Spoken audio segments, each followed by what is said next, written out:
Beide bist du. Ich habe gerade auf Bett gesehen. Ich habe ja noch einen Stuhl. Das geht ja schnell rein.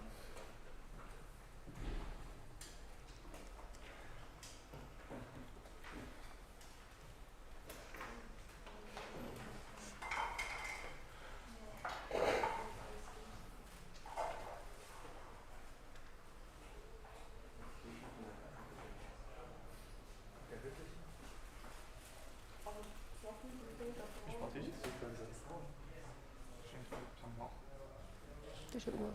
Ja, die stimmt richtig. Es ist 32 oder so.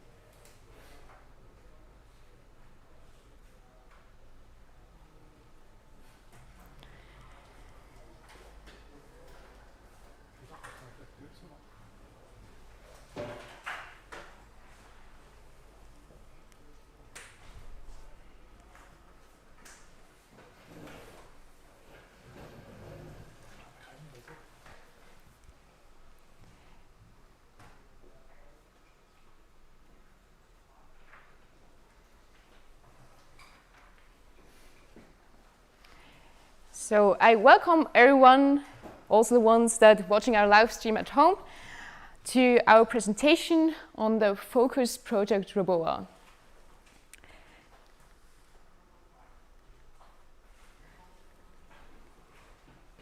First, I want you to imagine that your normal day just turned into a nightmare.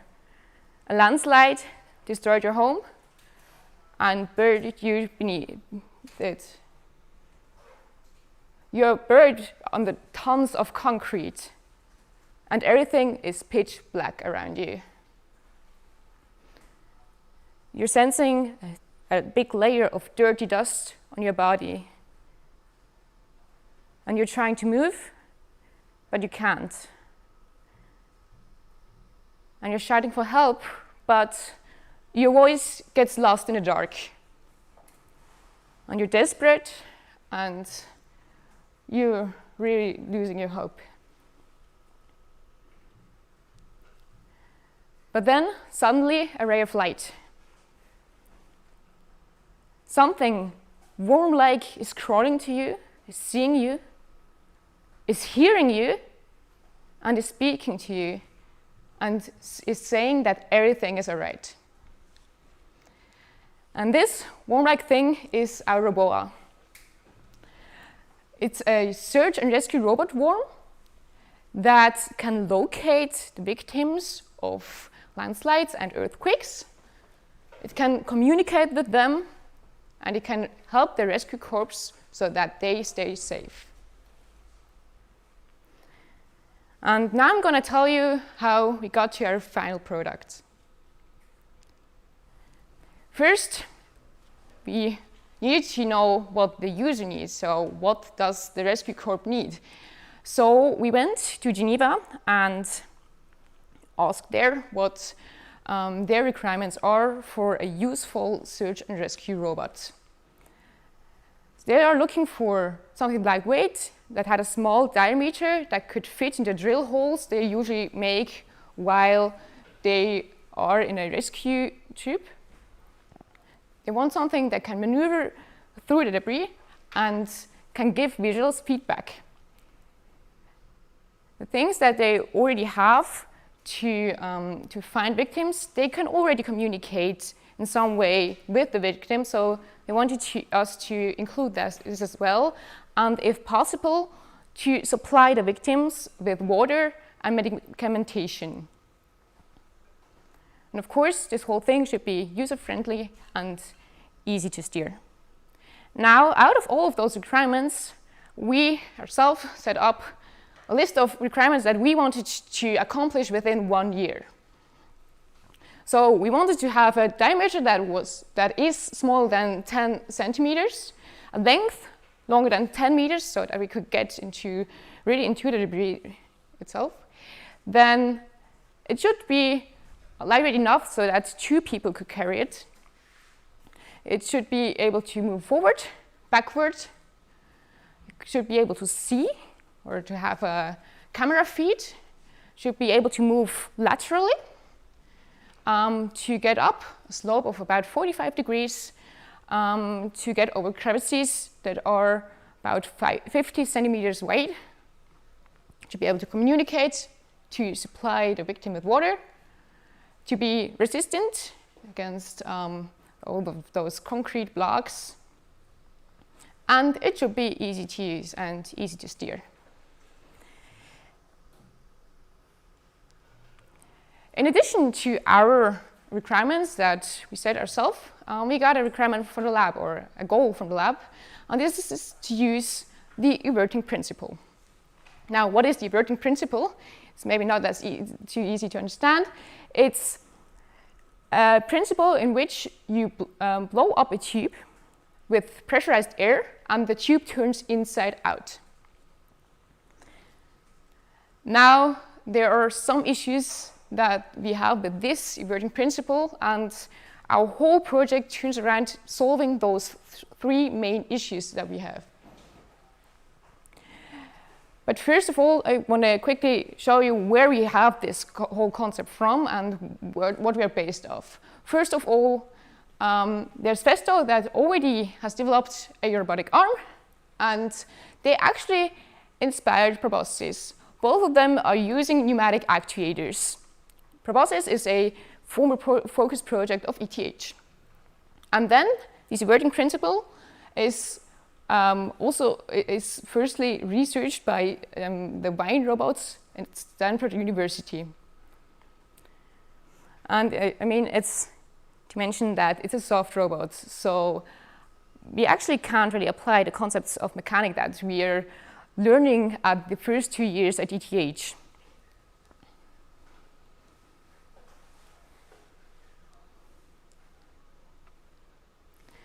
Sorry, it had a delay, and it won't go back.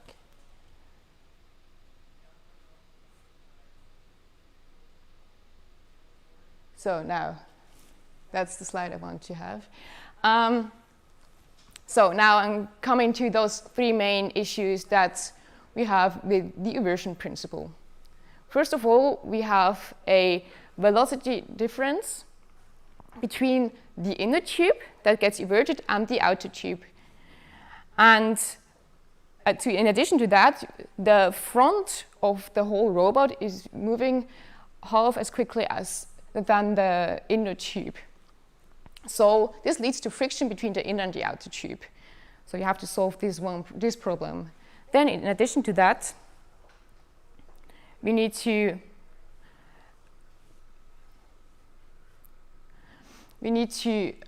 take into account that the front of the robot is actually moving all the time. So we can't just attach a head with some screws, but we have to find some kind of mechanism that this head always stays at the front. And then the third big issue that we have is that if we pull back this inner tube to retract the whole robot, kinking will occur. And it's really not easy to deal with this kinking. And that's why we actually decided at the end of the first semester to just dump it and to focus on the other two issues that we have with the eversion. Now, something quick about our timeline, because it looks a little bit different than the timeline that our focus project have. And you can see that we actually had our final concept at the beginning of January, and we were still trying out some stuff during January and then in the beginning of March. And this is because we had this soft robot that there isn't really a lot of research about that. So we actually spent the whole first semester by trying out different ways to steer this thing. And it was a lot of trial and error because we just couldn't base on something that already existed. And then, of course, Corona came, and this was during our manufacturing and assembling time, but nevertheless, we actually managed to have a great robot. See whether this works. It just skipped this video. This one didn't want to play.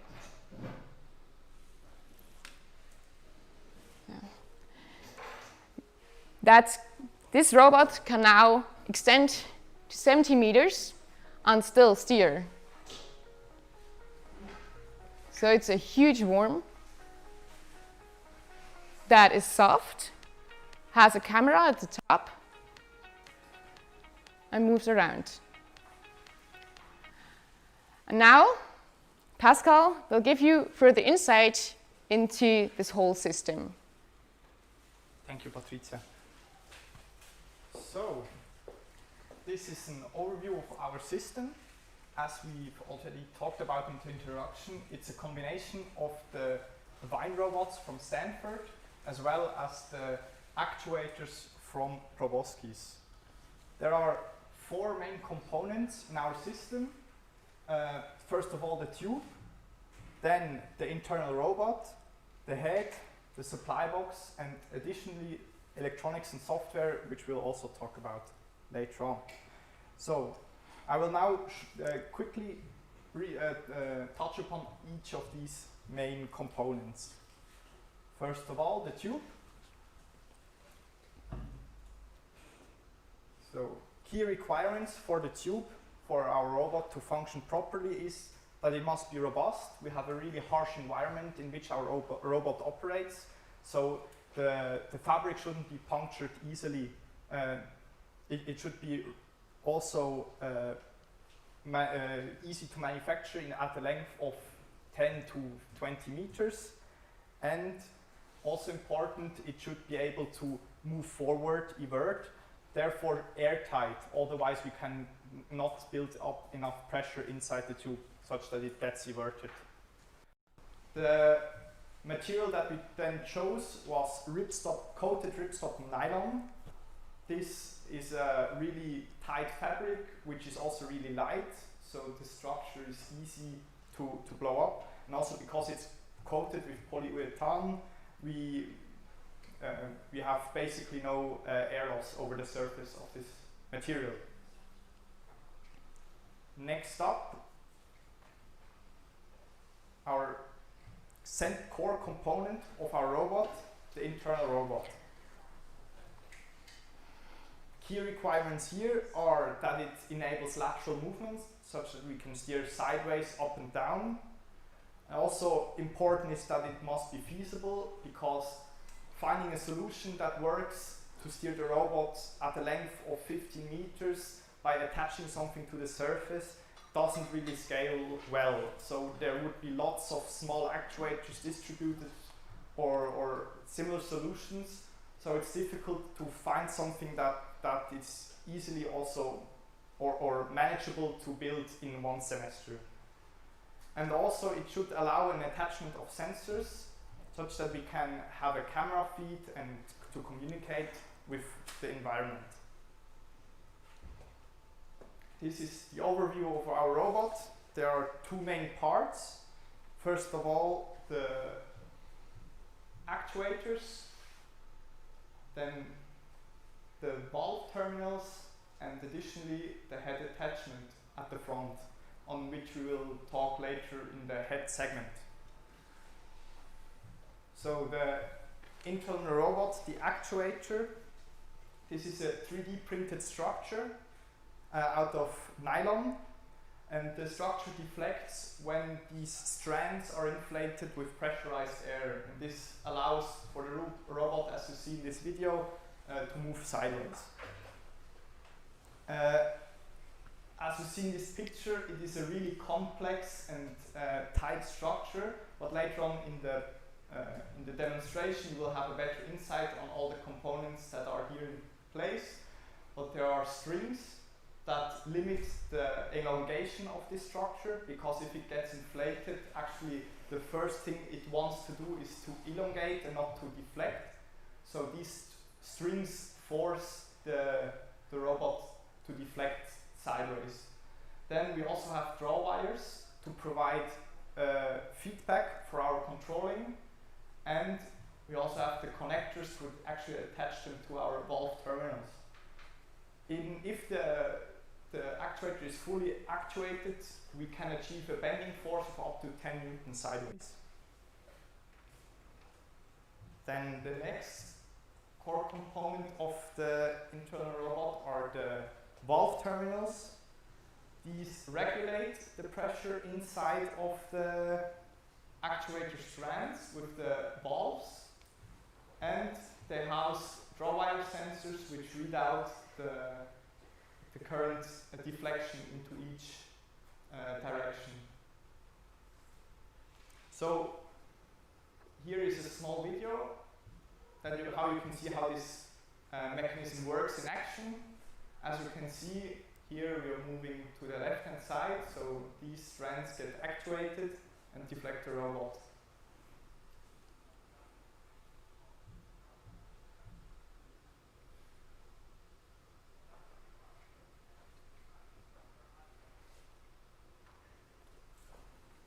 So next point, the head.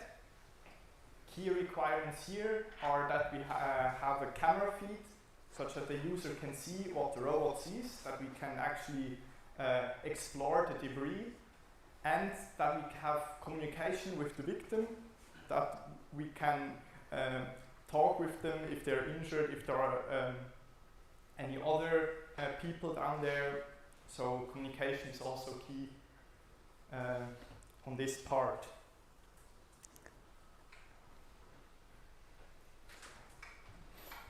This is the overview of the head.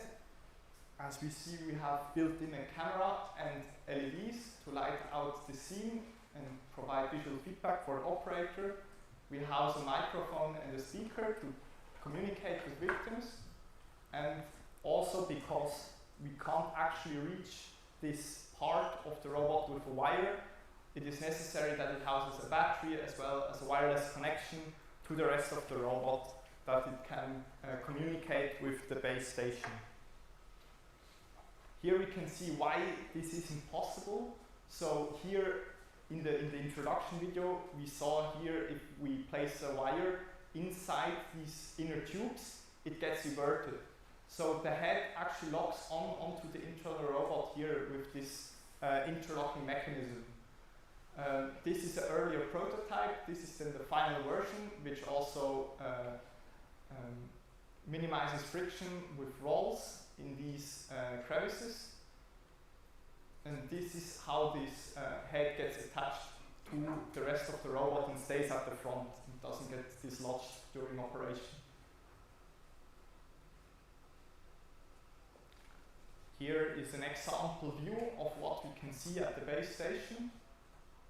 So quite good images such that we can explore what actually is inside these inside the debris.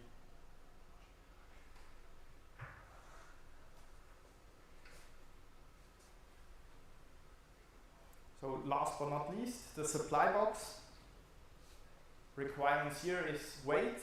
It should be able to operate, should be able to easily be carryable by hand, by two people. Also ergonomics, that it is easy to use and easy to interact with to steer the robot, as well as to store unused tube that it which doesn't get isn't yet inverted.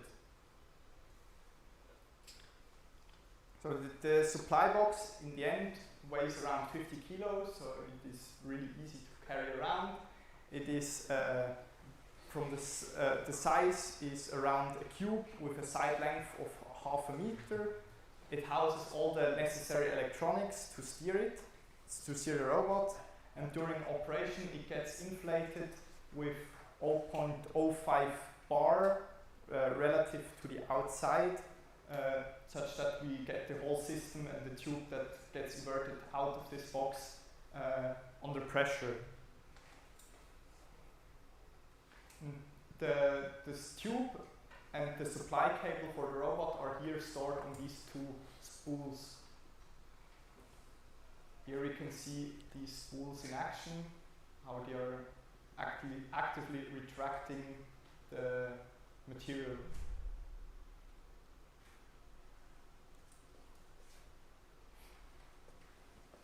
Also important, but not really a physical part of our system, is the electronics and the corresponding software that steers the logic. So our requirements here are that it is easily and intuitively controlled, that there isn't a lot to learn about how to use it. We have also the problem to solve to communicate between the head, the robot and the supply box, and that this whole solution should minimize friction as best as possible. So we don't want to have a long and heavy wire connecting the robot with the supply box. So here is a small overview of our system. Here the head, as we already talked about. Then here on these valve terminals are microcontrollers to control the valve steering and read out the draw wire sensors. And here is the supply box with a computer with which the user interacts. So here we have communication issues, and here between the box and the robot itself. So how did we solve that?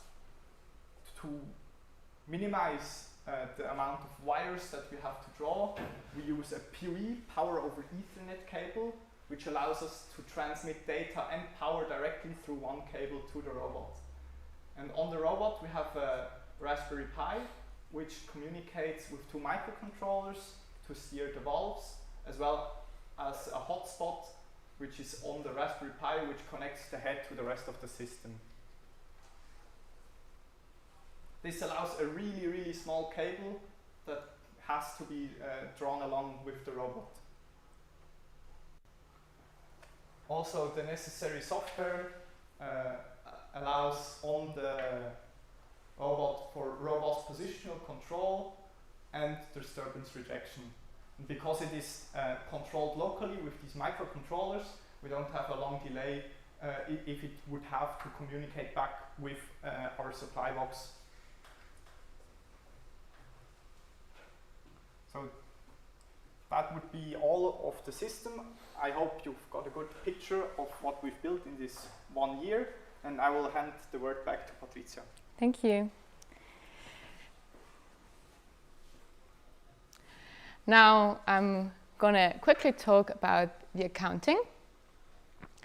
So we've had about 23,000 Swiss francs in cash at the beginning of this project. And we've actually spent around 13,000 francs till now. So we still have some money left for further improvements of this robot. Then we also had enough material sponsors. They sponsored us material that was worth about another 12,000 to 13,000 Swiss francs. But we actually didn't use everything of it in this robot because we've had this long trial phase at the beginning of our project. So some of this money also went into this research that we did at the beginning. And in the end, our robot cost about, or costed about 20,000 Swiss francs. Now I'm going to get back to the requirements that we set at the beginning last October. And as you can see, we've actually met quite a lot of them. So we've managed to keep this small diameter. We are extending to 17 meters. The box is lightweight, between 50 and 55 kilograms. We can move laterally forward, we can see. But we had some drawbacks. As I said in the beginning, we just left out the retraction. So we can't retract right now. And we don't have a pipe for water that's going through the robot, so we can't supply the victim. And we still want to improve a little bit on slopes and robustness.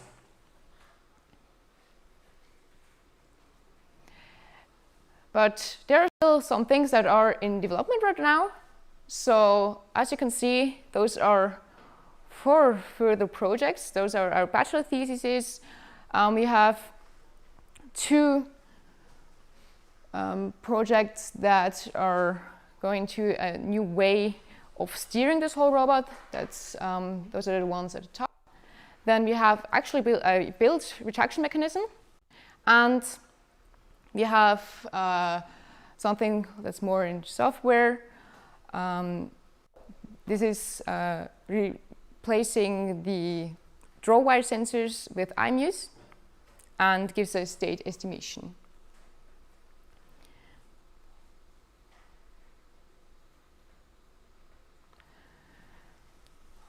And this is a bit what we want to go do, what we're going to do afterwards. So we still want to improve on robustness. This robot is not water resistant yet, so we are glad that it's not raining outside right now. Then we are already designing a new box that we're going to solder. Then we want to implement this retraction mechanism of this bachelor thesis into the robot. And we want to have a smaller head such that the head isn't bigger than the whole tube. So, and if the head is actually smaller, we might be able to get into even smaller holes. Now I'm almost at the end of this presentation, and I want to thank Professor Siegwart and the ASL for making this whole project possible.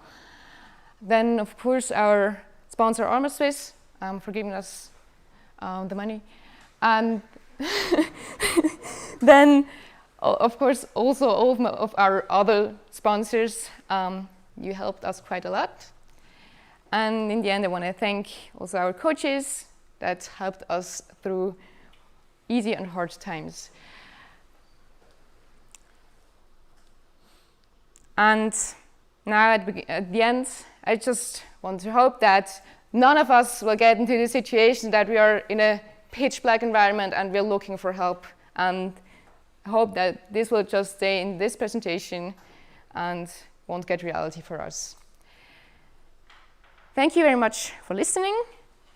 And we're going to go ahead with a discussion that we're also going to live stream.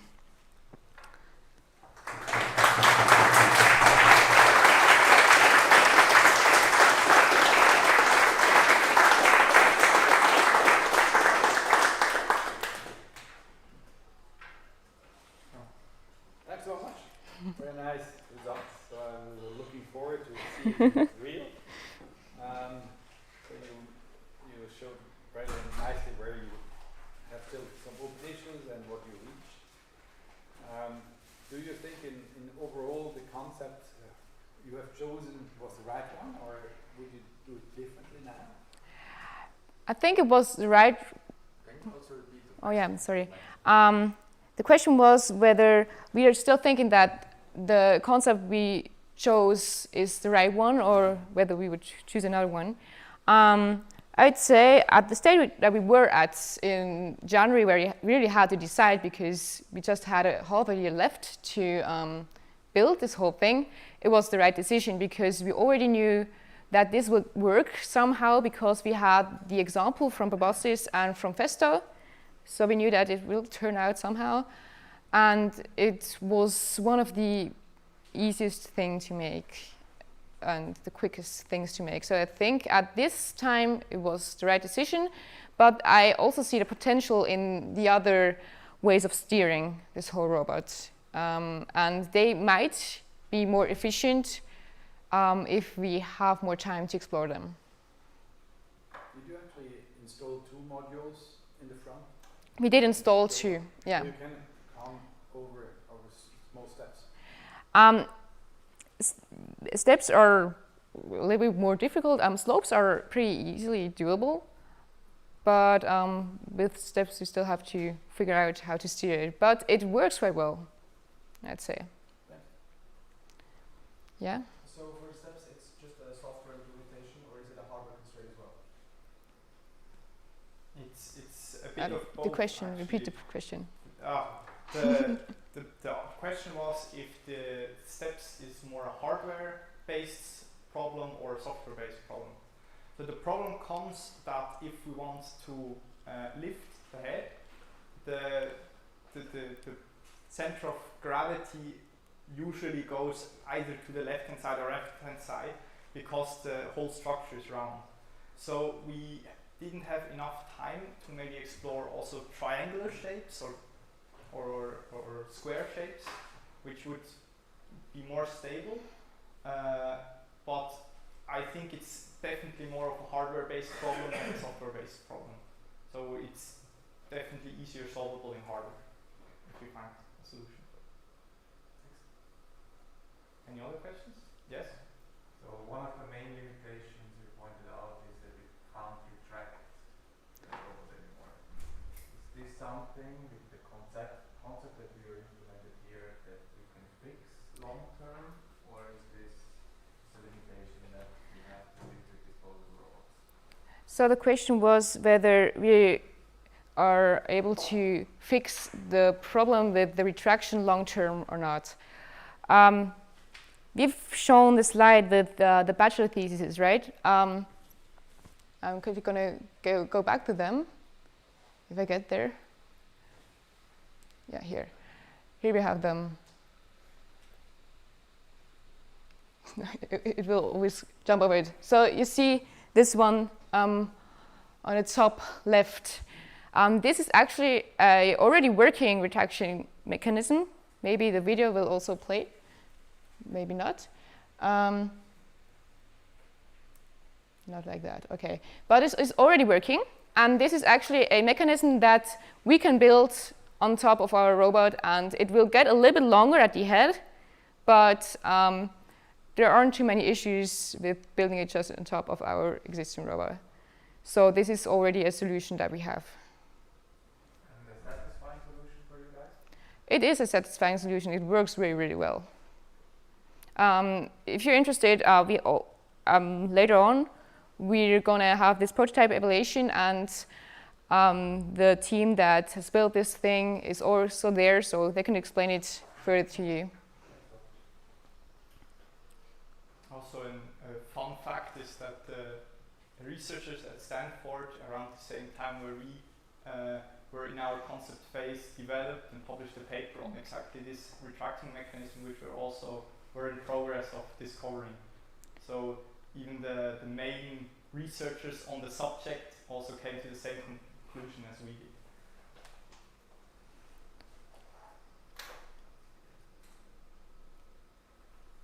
Yes? One of the key problems is situational awareness in this type of environment. Right? So you're in there somewhere and you don't know what location you have, where you are exactly. Now for somebody who is deploying it, how easy can they handle it? So do they know where they are and what they're doing? Or is there still a lot of interface work that has to be done for the end user on this tool? So the question was how we would solve the situational awareness inside the debris, and how we would locate where the robot actually is inside of the rubble.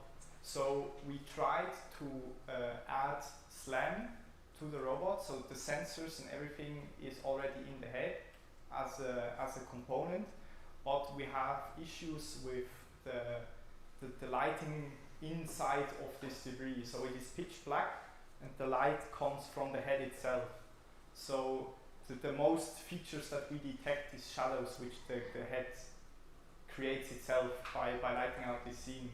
So we are currently still exploring how we would do that, but we have some issues on how we would implement SLAM on the head itself. And also we would like to have feedback through the eye view, so we're also discovering how we would be able to have state estimation on each segment, so we would know how the robot is currently positioned inside of the debris. Thanks.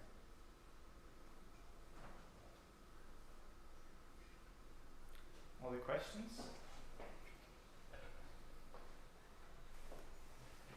Maybe also some questions from the chat. There's no question. Okay. Perfect. So if there are no questions left, we would continue with the prototype evaluation. Because it's nice weather outside, we actually prepared something in the degrees that you can find here. We'll lead you to a place where you can find our robot. And we're also trying to live stream it. We will see how well it works with the internet that we have there, but we're trying it. Yeah, so we're gonna continue with that. Maybe with a little break in between, but this is how it will continue.